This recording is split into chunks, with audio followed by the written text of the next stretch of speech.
Bonjour Monsieur Mathieu Hanotin. Bonjour Monsieur Kassioui. Alors on est à Saint-Denis, vous êtes candidat au deuxième tour, c'est bientôt, c'est le 28. Les gens vont aller voter. On dit que Saint-Denis c'est gagné pour Monsieur Mathieu Hanotin, vous en dites quoi? Non, bon, vous savez d'abord, une élection avant le vote, elle n'est jamais gagnée. Donc nous, on va faire la campagne le plus sérieusement du monde, jusqu'au bout, jusqu'au 28 juin. Est-ce que c'est long? Oui, c'est long. Parce que normalement, cette élection, elle aurait dû se terminer le 22 mars. Si elle avait eu le 22 mars, si vous me demandez si je pensais qu'on aurait gagné, je vous réponds oui. Parce que au premier tour, les électeurs se sont exprimés extrêmement clairement. Plus de 35% autour de ma liste, sur ma liste. Et ça voulait dire quelque chose. Ça voulait dire qu'il y avait une profonde aspiration au changement à Saint-Denis.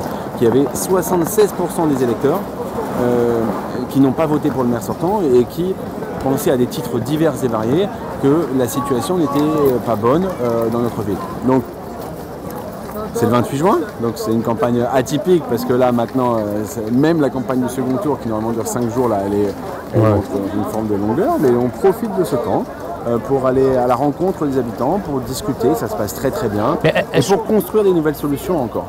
On en parlera, on dira un mot, mais est-ce que vous pensez déjà que cette crise du coronavirus a changé les comportements, a changé les attentes des citoyens? Non, je pense pas. Honnêtement, je pense pas. Je pense que les attentes qui préexistaient avant, elles existent toujours après. Des fois, elles s'expriment différemment. Mais c'est quoi? C'est tout simplement les attentes sur la qualité de vie.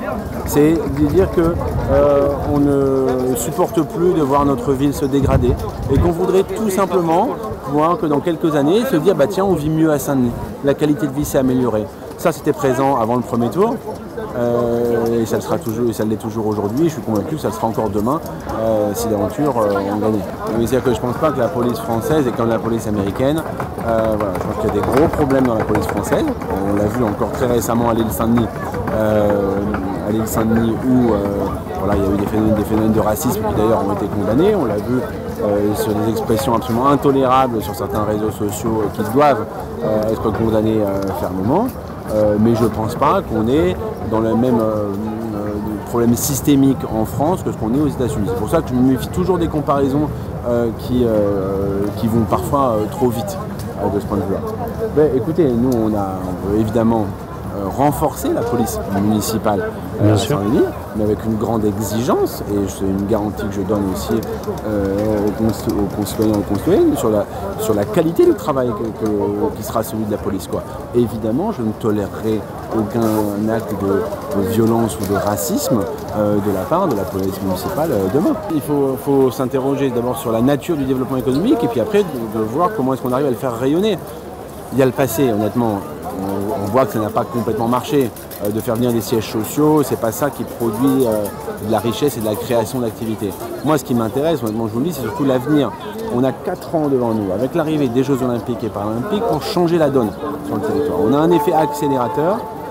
C'est pas dit que ça profite. Ça peut profiter, mais c'est pas écrit. Donc c'est justement pour ça qu'on a besoin aussi d'une nouvelle équipe avec une nouvelle énergie à la tête de la mairie pour faire en sorte que tous ces millions et tous ces milliards qui vont être dépensés pour les JO, ils rayonnent aussi sur les habitants et que ça se transforme en job, en emploi pour les habitants du territoire, pour les jeunes, pas que pour les jeunes, en formation. Et c'est ça dont on a besoin. Aujourd'hui, Saint-Denis, la commune de Saint-Denis est capable aussi d'accueillir dès septembre, s'il y a la réouverture des écoles. Vous pensez que vous serez capable d'accueillir tous les élèves? Il le faut. Honnêtement, je vais vous dire, là, je suis très en colère contre le maire actuel qui a fait le choix du service minimum sur les écoles dans cette période. La semaine dernière, on avait 8 écoles sur 39 qui étaient ouvertes. Voilà, donc il y a une urgence absolue pour que l'ensemble des enfants se rapprochent de l'école, de l'acte éducatif au sens large, pas juste de l'instruction au sens éducation nationale, parce que des gamins qui auront perdu le fil complètement pendant plus de 6 mois, il y a un vrai risque de décrochage. Donc c'est pour ça que dès cet été, on a une vraie volonté, si on arrive aux manettes de la ville au début juillet, de mettre en place des programmes de reconnexion avec l'école pendant l'été dans nos centres de vacances, d'organiser des stages qui seront des stages avec une partie de loisirs évidemment pour les enfants, mais aussi une partie de reconnexion avec l'école pour que quand ils arrivent en septembre, les choses soient moins difficiles. Mais écoutez, la diversité elle est là à Saint-Denis. On ne compte plus le nombre de nationalités qui sont présentes, qui habitent.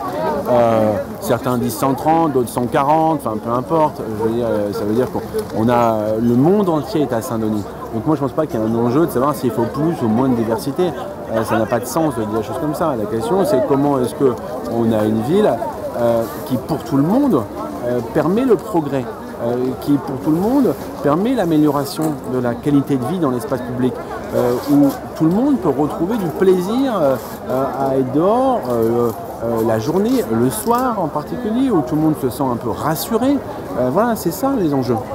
Aujourd'hui, vous mettrez aussi plus de vidéosurveillance demain si vous êtes oui, on en élu. mettra plus, et non seulement, mais en plus on le fera différemment. Je discutais ce matin avec des responsables de la sécurité du marché qui m'expliquaient qu'il y avait une alerte sur le fait qu'il y avait des pickpockets sur le marché. Bah oui, demain, avoir des caméras qu'on regarde en direct, parce qu'aujourd'hui il y a un blocage de la part du maire actuel qui a fini par installer quelques caméras pendant ce mandat-là, mais qui refuse que qui que ce soit de sa police municipale les regarde. Donc ça, on est quand même dans l'aberration la plus extrême.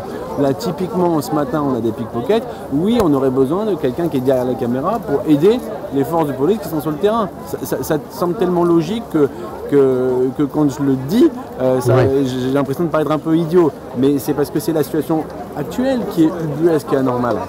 Pour que la République, ça marche, il faut que la République, elle propose un chemin à tous ses enfants, au sens large. Et un chemin dans lequel il y a aussi un chemin de réussite.